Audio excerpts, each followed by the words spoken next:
In this episode, we experience our first breakdown, learn how to cook a Tarahumara dish, and explore an ancient mine.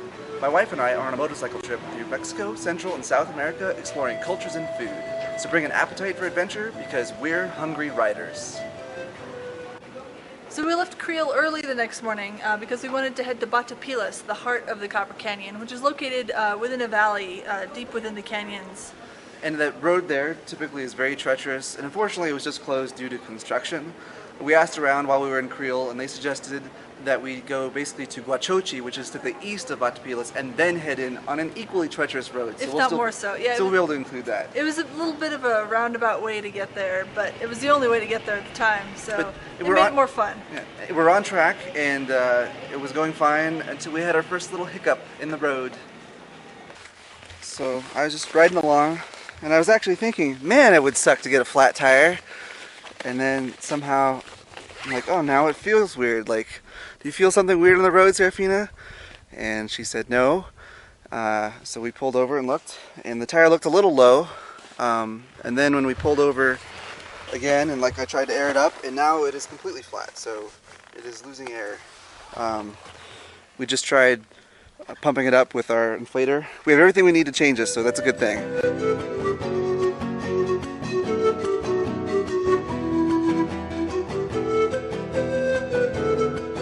So we successfully fixed our flat tire all by ourselves. We had everything we needed and then some, even if something else went wrong. A good hour and a half stop or so, and we're ready to move on at this point. But hopefully this won't happen again anytime soon. So we stayed in Huachochi that night because we couldn't make it to Batapilas in one day because of our little incident, which took a bit longer than we expected. But it was actually turned out very well because we were able to see a marathon that was running right through the middle of town, right in front of our hotel. Yeah, so as we mentioned in our previous episode, the Tarahumara Indians are famous for running great long distances, and this is right in the middle of Tarahumara country, and so as you might expect, there was a marathon going on. But yeah, there's people running in the normal, just sporting up gear, like, super tennis shoes. Like you'd see in New York City, and then there's the Tarahumara people that are basically, the guys are basically running in the loincloth type of thing, either barefoot or with the very specific Tarahumara sandals. And then the ladies were pretty interesting as well. Yeah, we saw a woman dressed in full Tarahumara dress at the same time. Skirt down to the ankles, super long sleeves, and like she was doing very well too, actually. She was. Near the front. Yeah. So we left Huachochi the next morning trying to find our way to Batapilas, which is a little more difficult than it sounds. We had studied the Google map, which did have the roads. Kind of. My GPS did not have the roads, so that was almost no help at all. You're out in the middle of nowhere. Yeah, thank you. That's not helpful. So basically we kind of headed in the right direction, sort of. There's no signs. And so you're going along, and there's a fork in the road. You go left or right. And in one case, we should go left. That is the correct way to go. But we went right because it looked more well-traveled. And it was because they were doing construction on it at the time. So we went through this giant, crazy mud section. And then a guy on the other side. Had a little tip over and some thicker bit. stuff. We lowered our pressure on our tires. But the way to actually navigate these type of roads is basically there's people all over still, like every mile or so, and you just stop and ask, and like, is this the right way to Yokibo? Is this the right way to Batapilas? Yeah, and in the end, that worked out. Yeah. We had a few wrong turns we had to turn around, but like I said before, there's people every mile or so, so we never got too far off track before we had to turn around again. We eventually made it. We did. And it was worth it because we saw some excellent vistas along the way.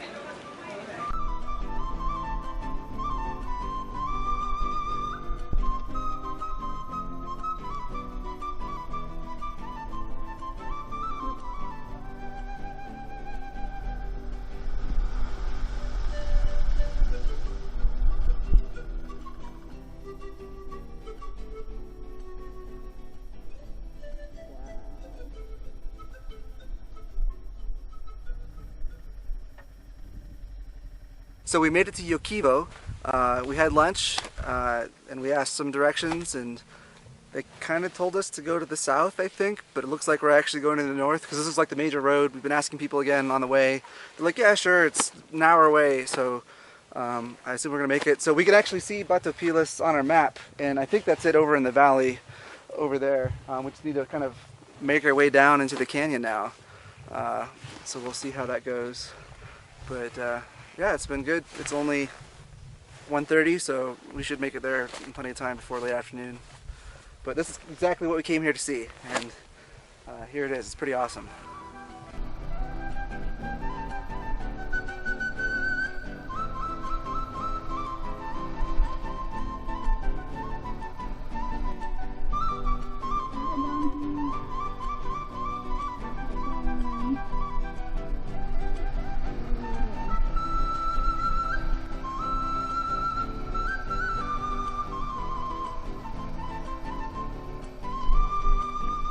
So we made it to Batapilas, and we were able to basically park inside the hotel. Very secure parking. Very good parking. We basically go through the hotel to get to the back courtyard area, which is right on the river too, which is really cool. And while we were there, I asked our host for the hotel, very nice lady, where I can learn to do some Tarahumara cooking and try some of the food and see what the cuisine is all about.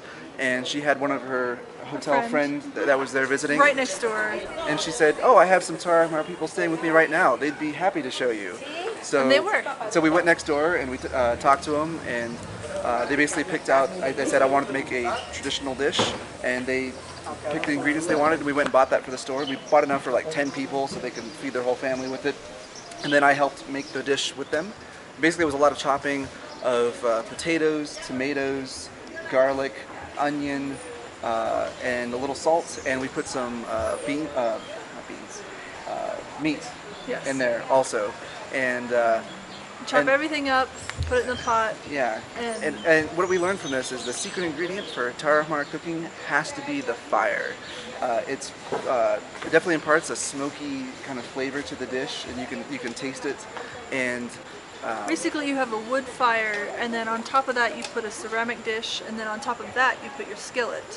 And that does the cooking. And I guess a lot of the Tarahumara dishes are a one-pot meal because you only have one fire to do this with. You're not going to make like 3 or 4 different types of dishes. You're not going to build yourself a 4-burner oven, just a stove. And so that's why the food is the way it is. And it was actually very tasty. You put it in a tortilla at the end, and I definitely learned something about the Tarahumara culture and cuisine. And we'll have that recipe for that meal up on our website at hungryriders.com in case you want to try it yourself. So next we were off to the Colonial Cities. We went to Hidalgo de Parral, Durango, and eventually Zacatecas. And a lot of these are colonial cities really formed, and all the infrastructure is there because of silver mining. And but they had various kinds of mining, but it was mainly focused on the silver. And so the downtown areas of all these towns, you could tell, are hundreds of years old. Yeah, churches from the 1700s. Cobblestone streets in a lot of cases. We were able to stay in like a 260-year-old cathedral, which is pretty cool, and park inside. Park inside of that one too. That's always fun. But eventually we were off to Zacatecas, which was a very interesting town. We're in a cool little colonial town of Zacatecas. Actually, it isn't that little, it's pretty big actually. It has neat little cobblestone streets and narrow alleyways, which makes being on the bikes actually very convenient. And we're looking forward to exploring the city tomorrow.